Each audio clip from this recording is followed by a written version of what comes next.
The aspect of mortality and the aspect of immortality. Ahead of the Caribbean cruise, in my old train of thought, when not considering my physical mortality and knowing that it has some ending at some point, in leading up to the Caribbean cruise, I would have normally, for example, just booked like a concierge level cabin. And that was what I no longer wished to experience. And so in context of the perspective of mortality, my old train of thought would say, I would never spend $16,000 to purchase a royal suite on a cruise for 8 days to experience the Caribbean. But if I knew that my physical existence was finite, in that sense, would I absolutely go and do it? And the answer to that was hell yes. And so I did it. But it also had me play with this. With factors that aren't real and with a point of attraction that doesn't exist, so you couldn't possibly get a real read on it. It's like trying to trick the universe.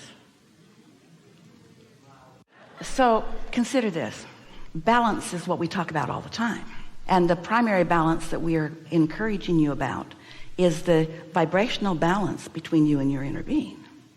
That what you're asking for, that your inner being now is holding as dominant focus, and that the law of attraction is supporting through cooperative components coming, is what you're focused upon. And that blending is ultimate balance. That's aligned, that's clarity, that's vitality, that's exhilaration, that's satisfaction, that's upper half of the emotional scale moments in time.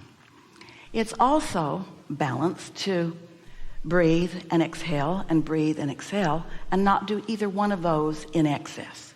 Don't breathe in a lot more than you breathe out. You'll hyperventilate and you'll pass out. Don't hold your breath. That's not good either. In other words, in and out, in and out. Don't spend more than you have. In other words, even up to your credit limit may be considered what you have, but keep yourself in balance. Don't try to cram more activity into a moment in time than the moment in time will allow. Esther explains, I shine in a crisis. Well, she can dig in, she can make a lot happen, but she doesn't have fun while she's doing it. In other words, you push yourself to excess while we're encouraging you to find that balance. Don't eat more than is comfortable for your body to deal with. Don't eat in excess, and then don't deprive your body. In other words, balance, balance, balance, balance, balance. You thrive when you're thinking in terms of balance, and you understand your balance when you let the satisfaction factor be the indicator that you are in balance. So balance, balance, balance. So you decide that you're going to go on a cruise, and you choose something that is in balance. You don't want to spend more than you can comfortably do because there are other things that matter to you. So the satisfaction factor, if you're in alignment with your inner being, you will have far more satisfaction finding balance than you would if you stress yourself, because your inner being is never asking you to do something that is out of balance with who you are.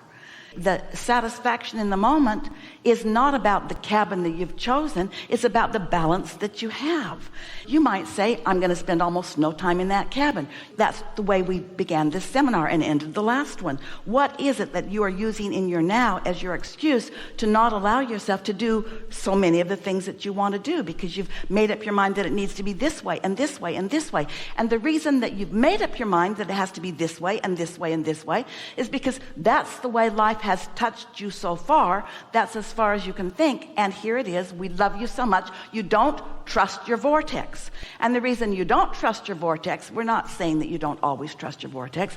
The reason that you don't or might not be trusting your vortex is because it hasn't manifested yet, and you don't have the see it, hear it, smell it, taste it, touch it evidence that makes you believe it.